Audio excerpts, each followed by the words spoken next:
Good evening, believers. How are you doing today? This is Love Coach Dasha coming to you today for the Healing Hour Live. Now, if you've never been with me before, you don't know what it is that I do. I am a love coach specifically for women who want to heal and reconcile after infidelity. You have been cheated on and it sucks. And there are so many questions, and your nervous system is completely dysregulated, but this is still the person that you love. And you would like to be able to move forward and get to a new chapter with them, get to a place where you can actually trust them again, open up your heart to loving them with all your heart again.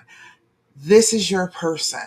I understand that other people will tell you that this is not a good idea, but I am here to tell you that I did it myself and it was a good idea. I am 18 years past the last incidents of infidelity, and I have always tried to tell everybody that I encounter that it doesn't have to be throw the man away. It doesn't have to be that if you don't want it to be.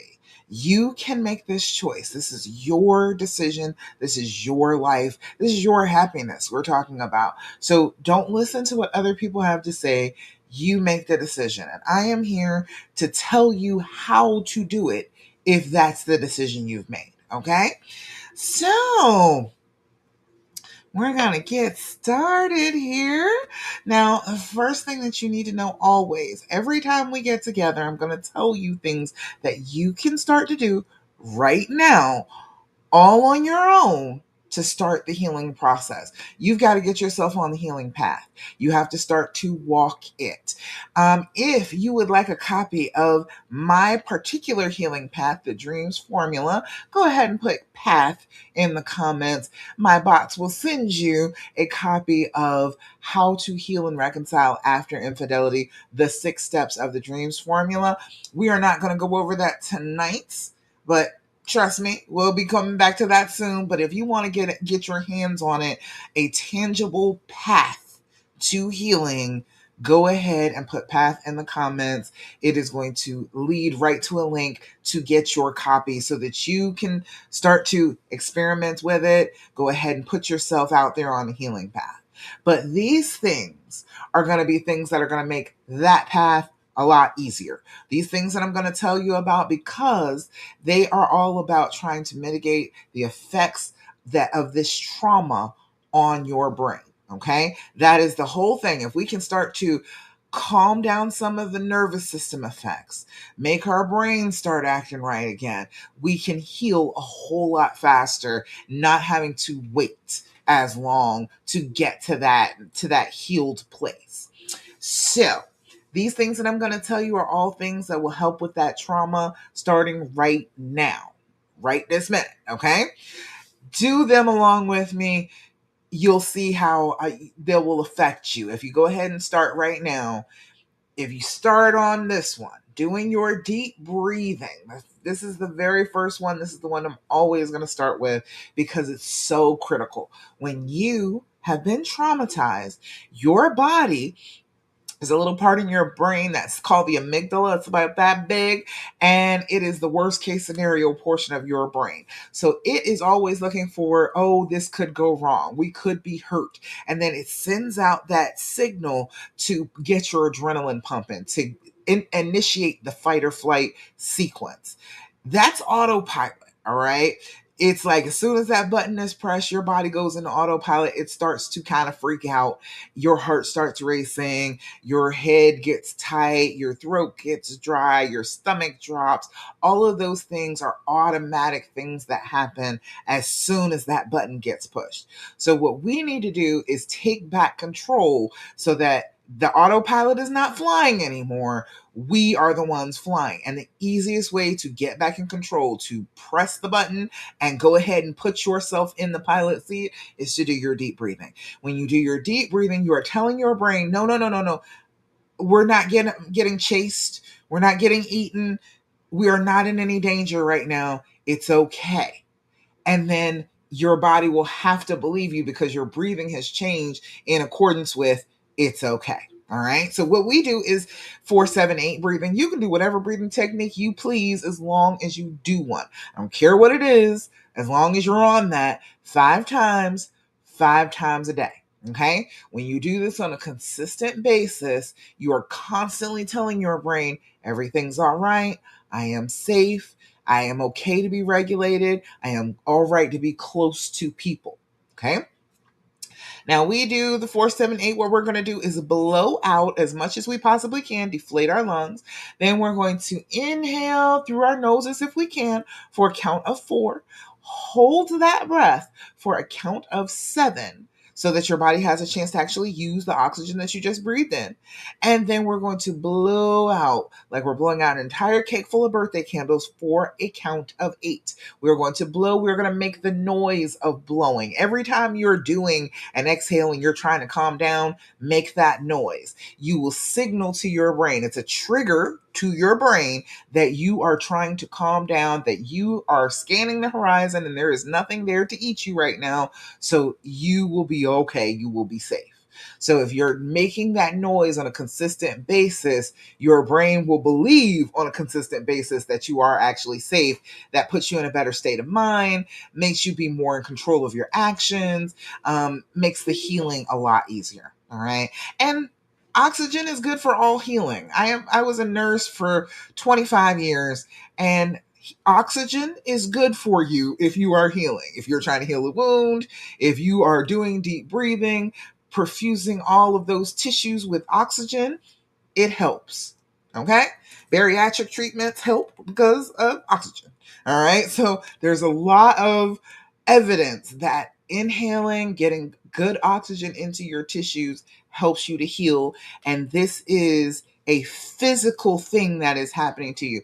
You think that trauma is that this betrayal trauma is just in your head or in your heart. No, it is a physical thing happening to your body. So we've got to change the physical conditions in order to make it heal.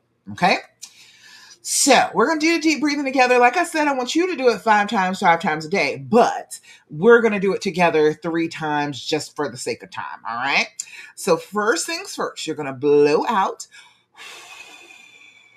make the noise, inhale through your nose, 2, 3, 4, hold it, 2, 3, 4, 5, 6, 7, blow out, 2, 3, 4, 5, 6, 7, 8. Again, inhale, 2, 3, 4, hold it, 2, 3, 4, 5, 6, 7, blow out, 2, 3, 4, 5, 6, 7, 8. Last time. Inhale, 2, 3, 4.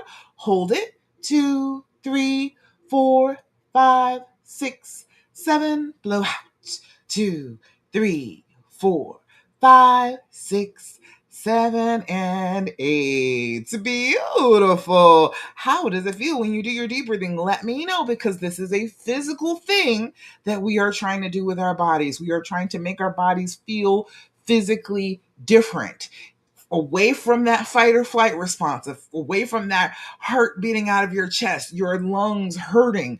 We've got to expand our lungs and get fresh oxygen into our blood, and we've got to blow out and contract our lungs in order to get all that excess carbon dioxide out of them.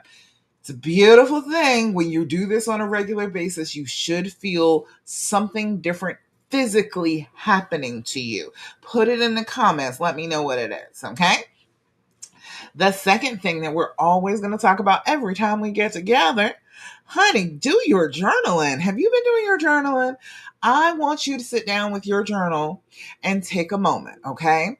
When you are using your journal on a consistent basis, you are getting those terrible thoughts that are in your brain after a trauma out of your brain and down onto paper. Your brain will trust paper. It will trust pen and paper. It will say, okay, that is permanently physically in the world with her. Unless she actually burns that, that's going to be right there in front of her. She's going to be able to pick up those words. She's going to be able to remember this message. So your brain will let go of the repetitive negative thought a lot easier if you write it down. Okay. You need to be doing this on a consistent basis. Everything is consistency. If we are consistent, we will start to heal and we will heal faster. So consistency is key.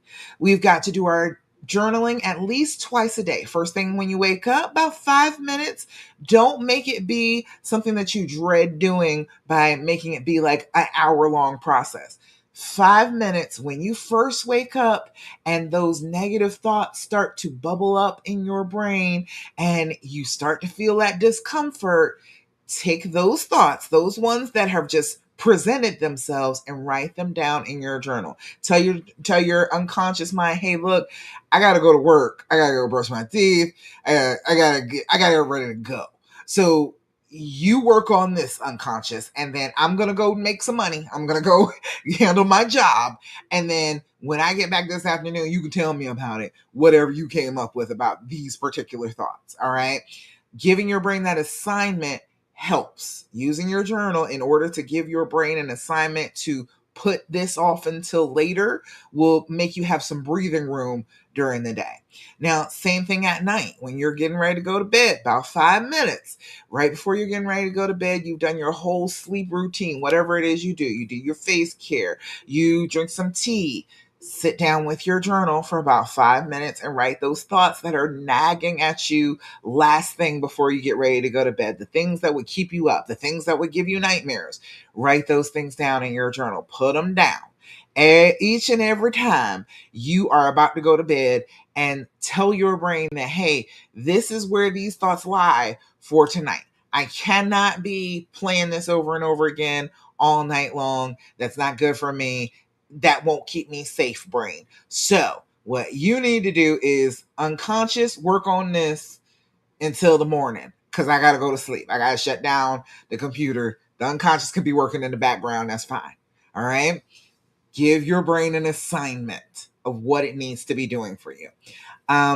You're going to do your date, your time, your level of anxiety. Every time you do your journaling, you're going to do the date and time so you know when things happen. If you want to journal in between these two times, in the morning or the afternoon, it will give you more data points. But you can know a lot by what happens in the morning, consistent thoughts come up, the things that you journal consistently in the morning, versus the things that you journal at night. It will give you a pattern.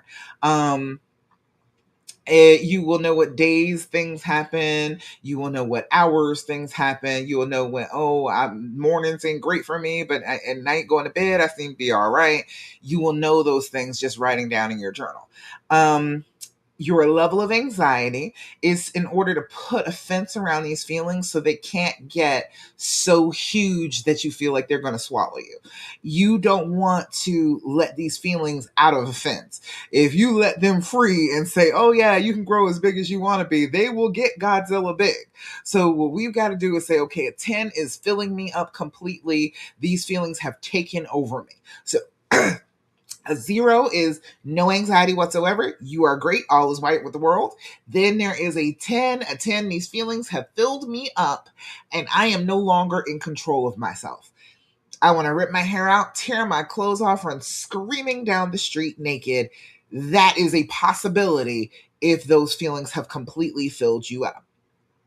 Good thing is, if you're sitting down writing at your journal, you have control over yourself, so you are not at a 10. You will be able to redefine how bad it is, how awful the feeling is, by making 10 and absolutely, I don't have control over myself. I am screaming, I'm losing my voice, I am throwing things, I do not have any control over what I am doing right now. You will know, okay, it hasn't gotten that bad yet. It is not a 10, might be an 8. I'm pretty up there, but it's not quite that bad. When you do this at the beginning and the end of each journaling session, right, 0 to 10, and then you do it at the end, 0 to 10, you will see there is always a decrease. If you only take about 5 minutes, if you write for 2 hours, you're probably going to get more elevated. But taking 5 minutes and just writing down what comes to the top of your head quickly, writing it down, getting it down, and then saying, okay, brain, I heard you, I'm letting this go now. A lot of the time, your anxiety level will come down. This is your physical marker of how bad that adrenaline pumping has gotten. So if you can notice that, okay, I was a 7 when I started, but actually I'm down to like a 4.5, 5 now.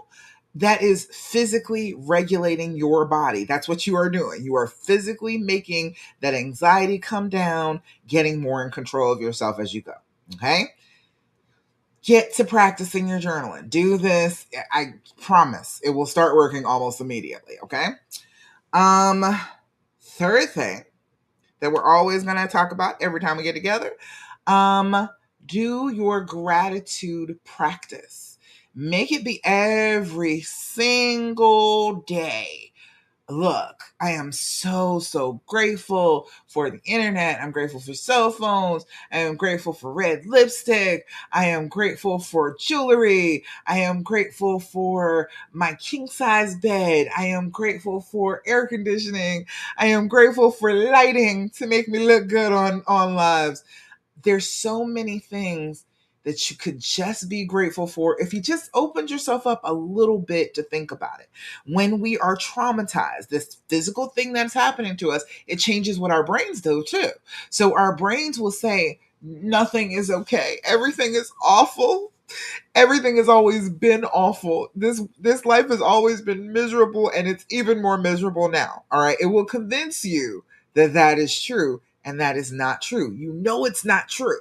You know that's not real, but it feels real when you've been traumatized and your brain has kicked off with all of these negative thoughts. So we've got to use our gratitude practice to combat those negative thoughts. We've got to tell our brains, no, no, no. Wonderful things exist in this world, and they are still in my reach, and I can still have them. And just because something bad happened doesn't mean that nothing good will ever happen. All right. You've got to get control of that negative feedback loop in your brain. And the easiest way to do it is to find things to be grateful for. Your brain can't argue with grateful. Your brain can argue with you trying to be happy, but it cannot argue with the emotion of, I feel real gratitude that this is a thing in the world. I tell you one thing, this one made me cry the other day. It's so weird to tell my husband about this, but it overwhelmed me with gratitude. They were showing a plant underwater, and you could see the plant giving off bubbles of oxygen. You could actually physically see a plant providing oxygen. It made me cry. I was like, I'm so grateful that's a thing in this world, that the plants around us, and I love a plant. I had a whole porch full of plants. The fact that a plant gives off oxygen and we can actually see it, that is a beautiful thing. I was boohooing. I was just so emotional. I was overcome with it, because the more you practice that gratitude, the more you can feel deeply and strongly about it. And then that starts to push away all of those negative thoughts that everything is bad all the time. Your brain is lying to you. This world is miraculous. You are miraculous. It is beautiful that we are here, even in the worst of our pain. It is a miracle that we are here, that we are on this planet, that we get to live these lives. So, yes, sometimes it hurts, but you got to be grateful for every single day of it, because that's when it gets really good. All right. So, practice your gratitude each and every day. When you do your journaling, that's 5 minutes. Okay. Take another minute and a half and write down 5 things that you're grateful for in the back of your journal. If you do this on a consistent basis, each and every time you do your journaling, you write 3 things that you are grateful for, and you come back at the end of the month, you will be overwhelmed at the amount of things that you have to be grateful for in this life. You will start to see that, oh, okay, yeah, I was in pain, but life is pretty beautiful. Okay. All right. Last thing I'm going to tell you that I always tell you, I need you to stop asking him all those damn questions. That's what we're going to talk about tonight, okay? Because we're going to get a little deeper into it. But the main reason for that is the fact that your brain, when you have been traumatized, it wants to find out information. It wants to collect as much information as it can. Now, it will tell you that the purpose of this information collecting is to keep you safe so that you can go ahead and heal from this. It will tell you that that is not true. It is collecting information as ammunition. It's collecting this information so that if you ever happen to forget that this thing was bad and it felt bad, here's this little nugget of pain to throw back at you. So it makes sure that you never forget about it. Make sure you never move past it, because if you move past it, this could happen to you again. Okay, even if you do move past it, even if you did move past it, this could still happen again. So your brain is trying to give you these excuses to why you should ask all of the questions in the world, and you really shouldn't. Okay. Now I understand it is a trauma response. It itches. There is something in your brain that's like, I have to ask him this question. Instead of falling for that, okay, before we even get into the rest of it, instead of falling for that, I want you to try these, okay? The and THEAND from the good people at the Skin Deep. This is the Healing Edition deck, but they've got a whole bunch of other decks. Mother and children, long-term relationships. They got a whole bunch, but this one in particular is about healing and reconnecting. These are the questions that will help you to reconnect, that will help you to heal. Okay. Got to ask the appropriate questions to get the appropriate outcome. So instead of the destructive questions that you want to ask him that will hurt your feelings and make you feel like crap, let's try a couple of these. Give you a few of them just to get you started. This is an interesting one. What are you going to take away from this conversation? You think about that. You put that in the comments too. At the end of this, or I want you to let me know, what are you going to take away from this conversation we're having right now? All right. Put it in the comments for me. But this is an excellent question to ask one another. You will understand what they took from it. That is, understanding is like so much a part of communication. People think that communication is just, oh yeah, I tell you what it is and you listen to me, but you got to actually understand, you got to comprehend, you got to use it. You got to actually like apply it day to day for communication to have been effective. So that is an excellent question instead of what positions were you all in? All right. Second one, oh, that's the instructions. Second one says, how do you hope we'll grow together from this point on? Isn't that a much better question? That's the question you really want to ask, isn't it?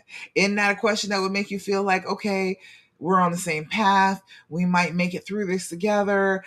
This is a person who really loves me. Wouldn't this be better? How do you hope we'll grow together from this point on? That's a much better question than the ones you want to ask. And one more. What do I do that makes you feel I understand you? Woo, boy. Oh, what if he says nothing? What if? All right, I know that would make you mad, but I'm saying, what if he's like, I don't feel like you do anything that makes me feel like you understand me? Wouldn't that be an important thing to know? I know that would be a little sensitive, but what if you do not know how to make him feel understood? You might think that you're doing an excellent job at that, but you might not be. All right. I want you to be open to the answers to these questions because you're asking them back and forth. You're not just the only one interrogating using these questions.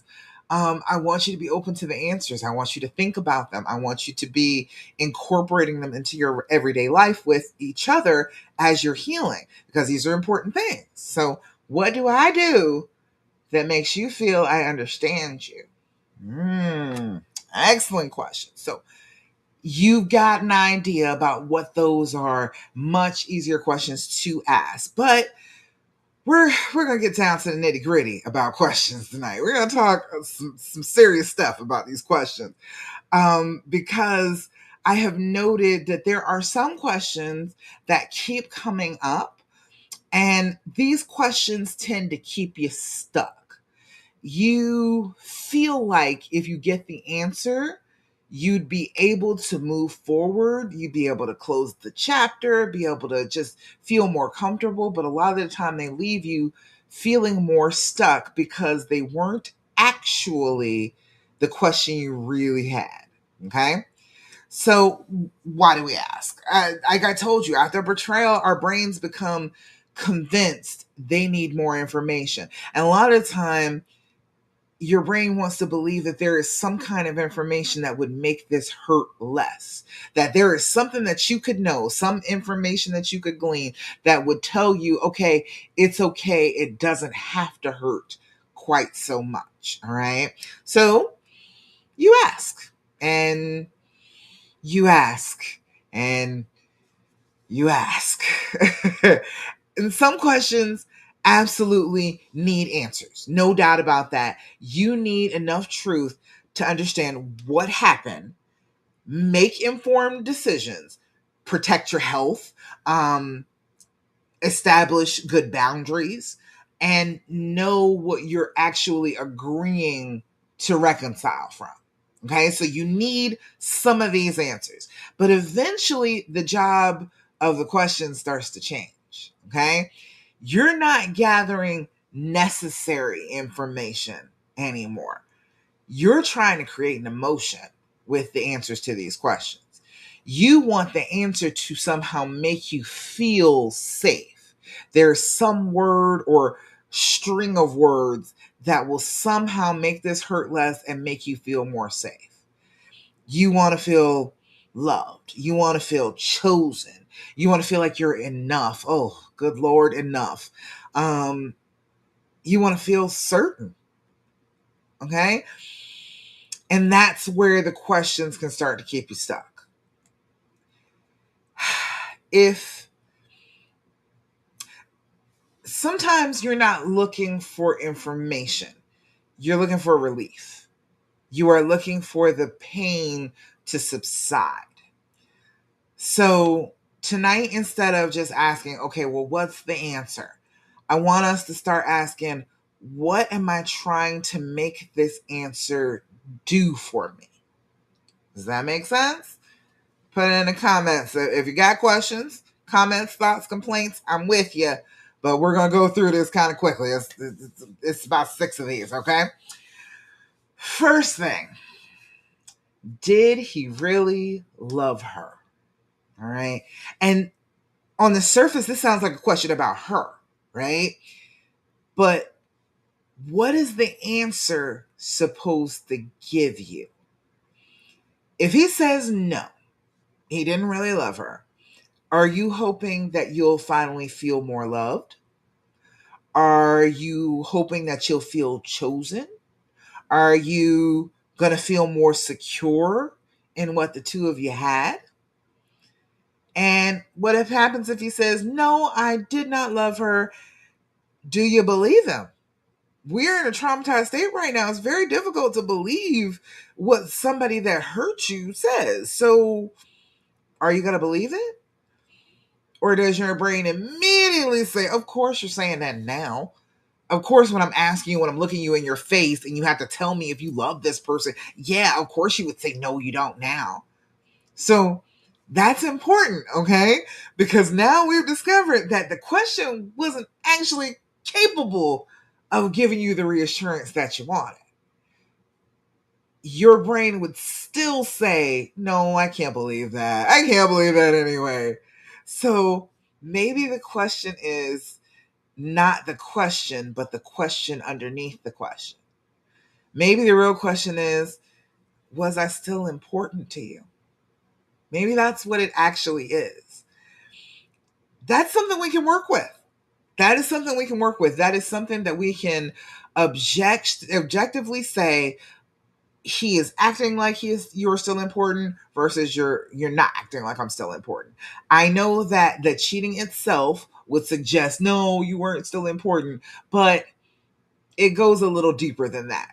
Most of the time, it's not even about your importance anyway. So he may have felt like you were super important the entire time. A lot of the time, that's why they don't want you to find out, because they don't want anything that bad happen to the relationship. So if your brain can't find the security in figuring out what he felt about her, it then tends to go to another strategy. Okay. Then it's like, okay, well, why her? And then we're focusing in on her again. Okay. Number one, that's the first thing. That's a dangerous territory. And this is where comparison starts. Why her? Was she prettier? Did she have bigger boobs? Was she younger? Was she sexier than me? Was she more exciting? Did she give him something that I didn't give him? Except there's an assumption buried inside that question. Okay. You're saying that he chose her because there was something about her worth choosing over you. That's what you're saying when you're comparing. There was something so inherently worthy in her that she was worth cheating with over choosing you. Okay? But what if that's not actually what happened? People cheat for all kinds of reasons involving themselves: validation, opportunity, escape, um, poor boundaries, impulsive behavior, attention, entitlement. Oh, good Lord. Yeah.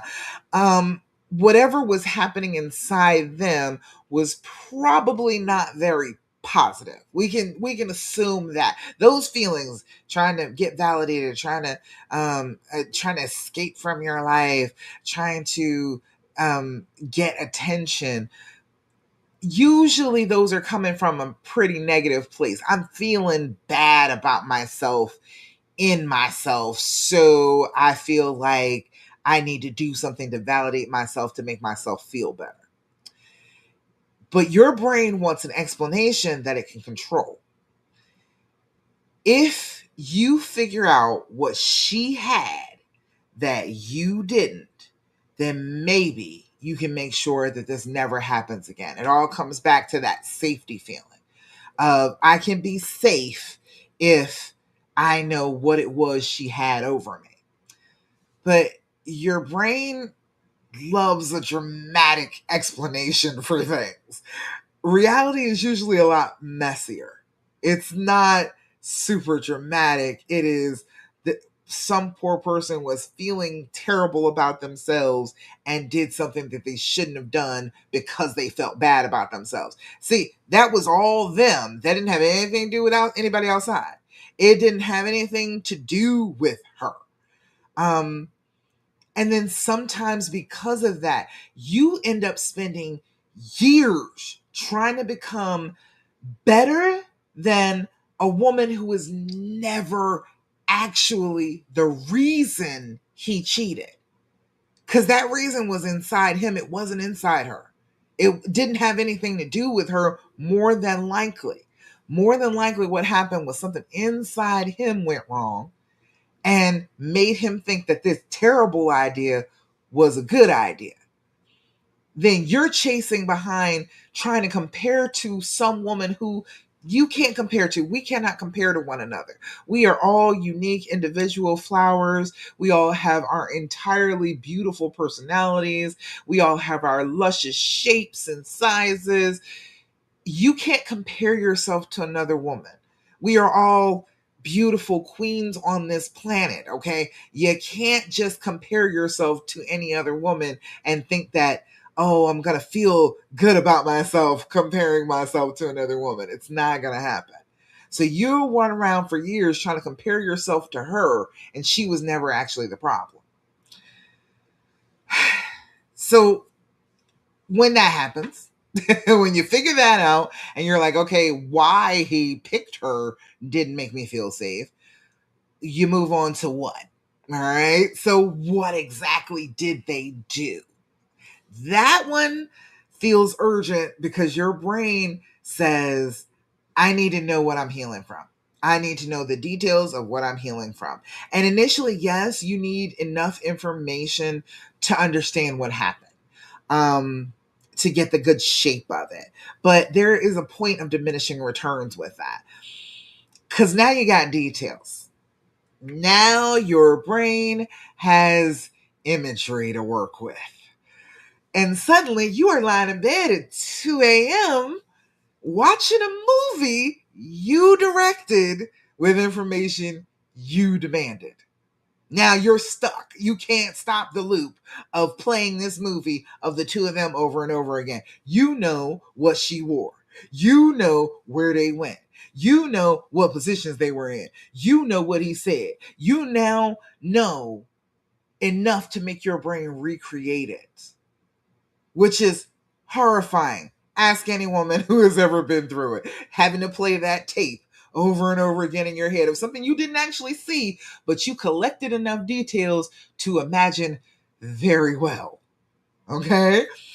Did knowing any of that make you safer? Did that give you any peace, or did it just give you your trauma more material to work with? I think it just gave a little bit more trauma material for you. I think that's what it did. So every detail you collect gives your trauma another scene to play. It gives you scene after scene after scene if you keep on collecting the information. And you do not need a high definition version of the betrayal in order to heal from it. That is unnecessary. We do not have to see it in HD in order to be able to heal. That's too much. We don't have to do that. So, okay, you don't do the what anymore. Sometimes that leads us into trying to make the pain measurable. Now we gotta put some measurements on it. How many times was it? That's the fourth question. How many times was it? Once, twice, 3 times, 20. All right. And yes, the numbers can matter when you're initially establishing like the scope of what happened. But eventually you got to ask yourself, what number am I hoping to hear? What if if you're if he says 3, let's say he says 3, your brain is gonna say, well, 3, he went back to her twice more after the first time. Oh, he must have really felt something for her. He was trying to go right back and spend this time with her again and again. Okay. If he says once, your brain goes, I don't fucking believe you. You're a liar. There is no way you only did it once. If he says 20, it's how could you? How could you do that? You were so desperate for somebody besides me that you had to go see her 20 times. All right. There is no magic number where your nervous system goes, oh, 7. Yeah, that's fine then. There's no number. There is no number. It does not exist. It is not going to help you. At some point, you're not asking because the number changes what you need to do. You're asking because you're hoping that the number will make you change how you feel. Okay? There comes a point where answers stop helping you and they start hurting you. And usually it's when you're trying to use the questions to alter how you feel. So, when the facts still haven't explained it, your brain often turns the investigation towards you. So, the fifth question is, was she prettier than me? Okay? All right. I'm kind of conceited. I think I'm beautiful. I don't think too many women are like prettier than me. I think I'm pretty. Um, but when I was going through this, it kept being, well, yeah, she might be a little prettier than me. Yeah, all right. She's got a little bit better smile than me. Maybe her nose is a little bit better. Her eyes are a different color. All sorts of things. Little comparisons. And this one hurts because now the betrayal becomes a referendum on your worth. Her body versus yours. Her age versus yours. Her sexual abilities versus yours. Her personality versus yours. And you start believing that if you can find a category where she beats you, then you'll finally understand why this happened. All right. But what are you going to do with that information? You're going to sit there, you're going to say, okay, well, yeah, she had bigger boobs than me, so she beat me. Even though you're still together, even though the two of you are still in a relationship right now, she did not beat you. Just because that one thing was different Just because the comparison was big boobs to small boobs, she didn't win over you. But you've got that idea in your brain that yes, she did win something over me. If somebody tells you that she's prettier, are you going to be healed from that? If somebody tells you that you're prettier, you by far, we don't know why in the world he just cheated down like that, does that make the effects of the affair somehow disappear because you were the prettier girl? Neither one of those are going to actually fix the wound. Comparison isn't healing. It's your fear looking for some kind of explanation. If I'm not good enough in some way where she somehow beat me on something, then okay, this makes sense. And so then you can use that as an explanation, and then your fear can feed off of that. But her existence is not evidence of your inadequacy. Just because she exists, just because she may even be prettier in what you believe is pretty, because there's lots of different standards for pretty. But if you really feel that she's so much prettier than you, that still doesn't make you inadequate. That doesn't mean that your relationship is not worthy. It doesn't mean that you all shouldn't be together. It doesn't mean any of that. It just means that she happens to be, in some beauty standards, prettier than you. If you really want to believe that, again, honey, we're not gonna believe that. All right, let's just agree on that. Can we agree on that? She ain't prettier than me. Can we? I would just like you to take that to heart. Okay. Anyway, so we're gonna talk about the other woman when I come back. I gotta go take my son to college next week. So I won't be here with you next week. I got a lot of stuff to do. But we're gonna come back and we're gonna talk in depth about the other woman when I come back. All right. So that's not gonna be next week. That is going to be September the 27th. I'm gonna be back for the Healing Hour Live on September 27th, 9 p.m. Eastern Standard Time. And we're going to talk in so much detail about the other woman. We're going to dive in. So bring your questions about that. You're going to want to participate in that. Anyway, back to the questions. Eventually, after enough versions of these questions, we have to ask the question that nobody really wants to ask. When will I finally know enough? I have talked this week to a client who feels like she can only know enough when this makes sense to her. And I've been telling her all week, I'm like, how could this make sense to you? You would never do this. You would never cheat on him. So how will this ever make sense to you?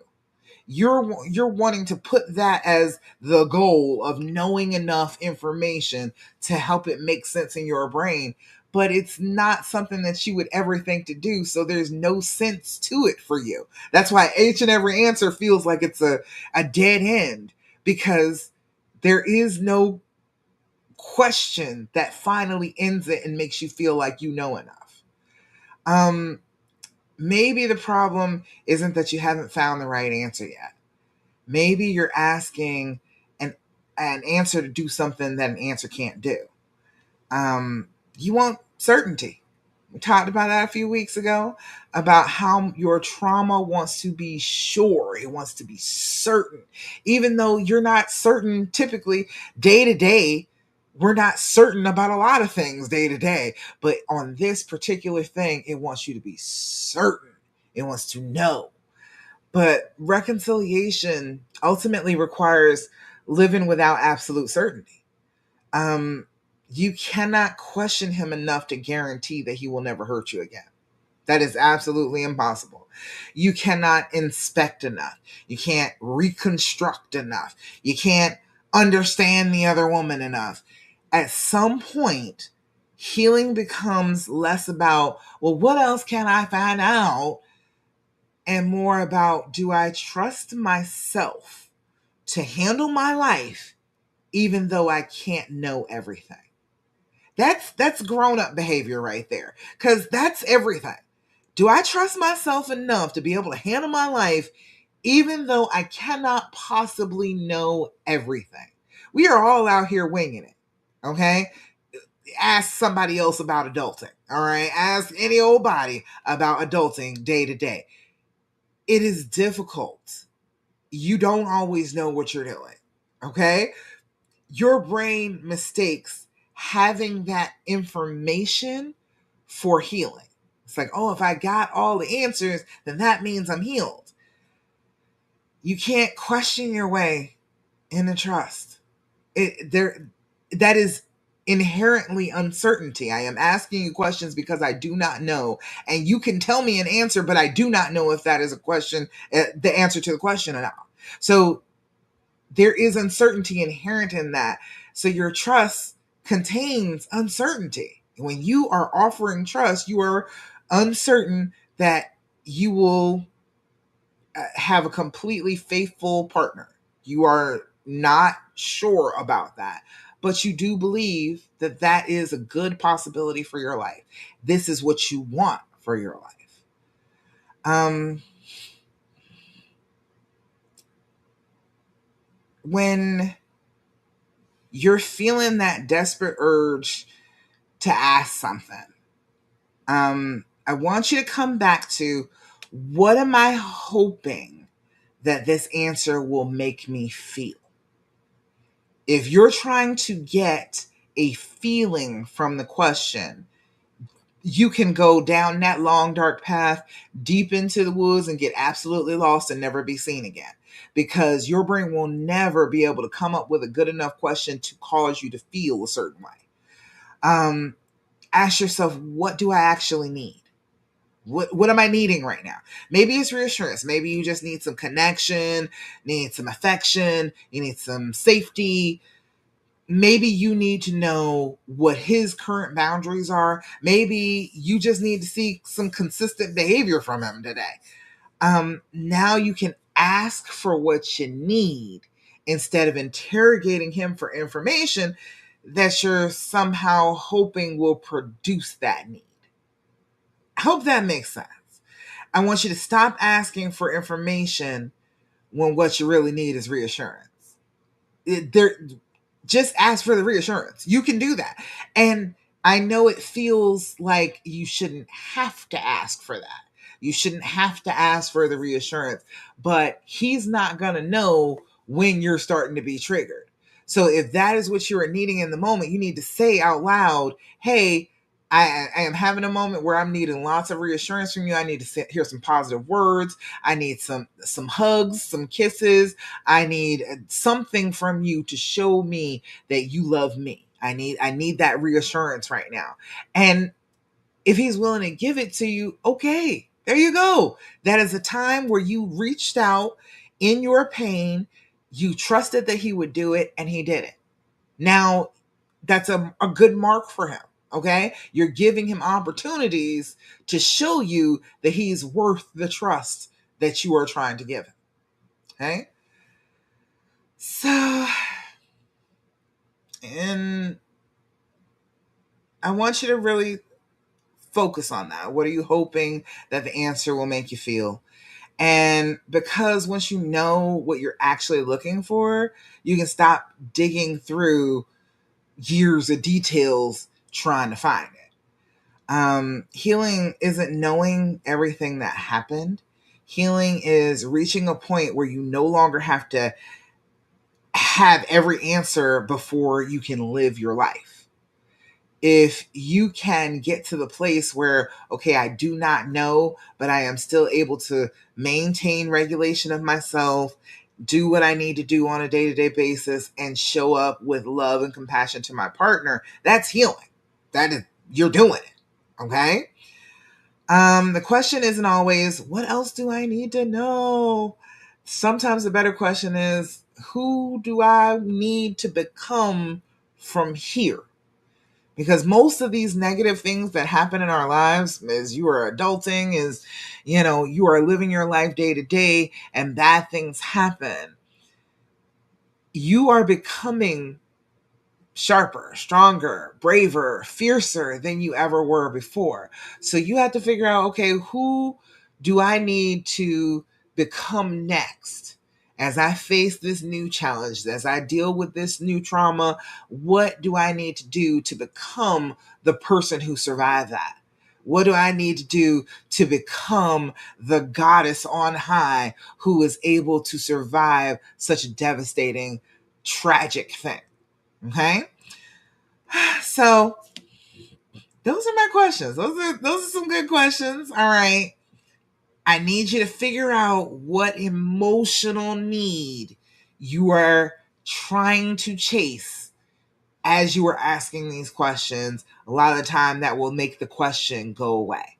But right now, if you have questions, if you are not sure about something, put it in the comments. I want to know what your questions are. If you have a question that you can't stop asking him, maybe we can talk a little bit about exactly why you feel like you can't stop asking that question. Dig a little deeper, figure out what that question is actually meaning for you, and get you to a better place. All right? Let me see. Let me make sure I don't have any questions. Nope, none over here on Facebook. All right, I don't see anything on YouTube. Lovely. All right, Fabo. Okay, we're good. All right, so y'all let me know. You tell me how you feel about today's lesson, how you feel about these questions. Is there one particular question that's keeping you stuck right now? Tell me about it. Let me know. All right, one more thing before I go. I was telling you a little earlier about the things that you can start to do right this minute all by yourself to start to heal this trauma. And I want to tell you one more. All right. Remember, I said that sometimes your brain will start to tell you that the problem is you. All right. When you have that issue, when your brain keeps telling you that, oh, compare yourself to this woman, you are less than in some way.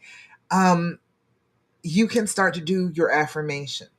When you do your affirmations, you are counteracting that idea that you can be compared to somebody else. You are you. There is a reason that you are in this position that you are in right now, because you needed to grow in this way. This was an amazing opportunity for you to grow. This was not a punishment for you being short or not as pretty as a supermodel or anything. It's not trying to punish you.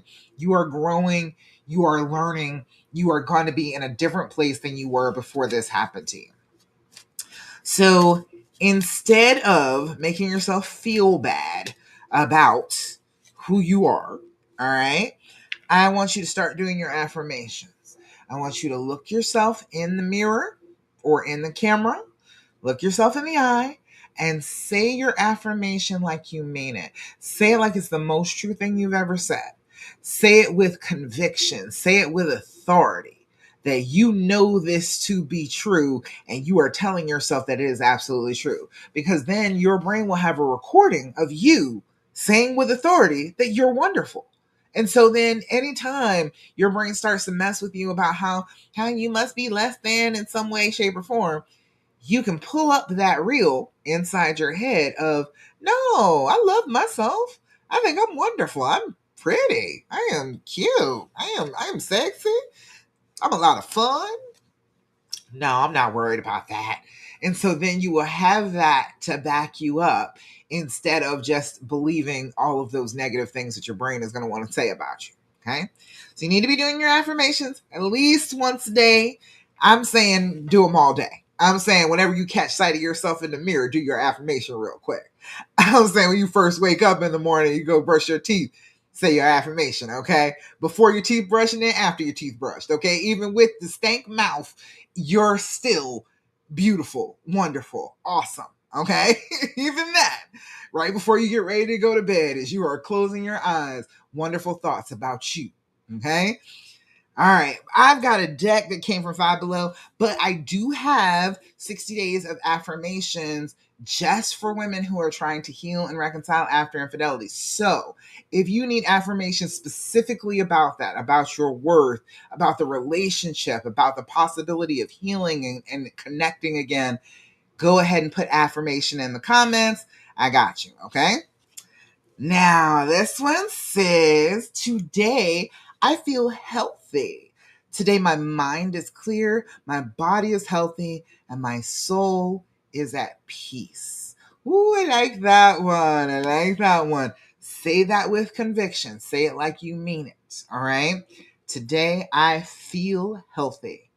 Today my mind is clear, my body is healthy, and my soul is at peace. And I hope that you feel like that very, very soon. Very soon coming up. I hope you feel like your mind and your body and your soul are coming together in alignment. You are feeling like you have got yourself on the healing path and you are not in that excruciating pain that you used to be in.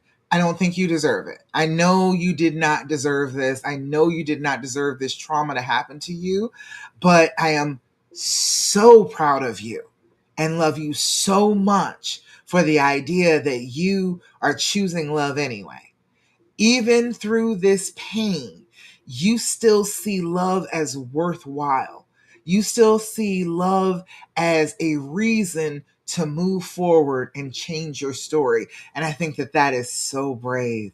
I think that that is one of the things that I'm most grateful for on this planet, that so many of you choose love even in your worst pain. I think that that's amazing, and I am grateful that I get to witness it on a day-to-day basis. I am sorry that you were hurt, but I am so, so proud of you for choosing love and forgiveness and compassion over everything. All right? All right, y'all. That's about it. That's all I got for you tonight.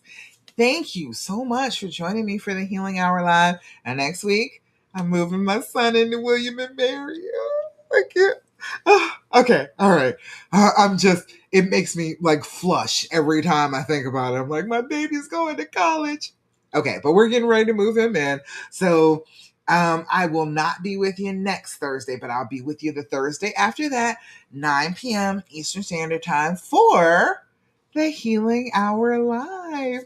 Mwah! Love you so much, and I'll see you then.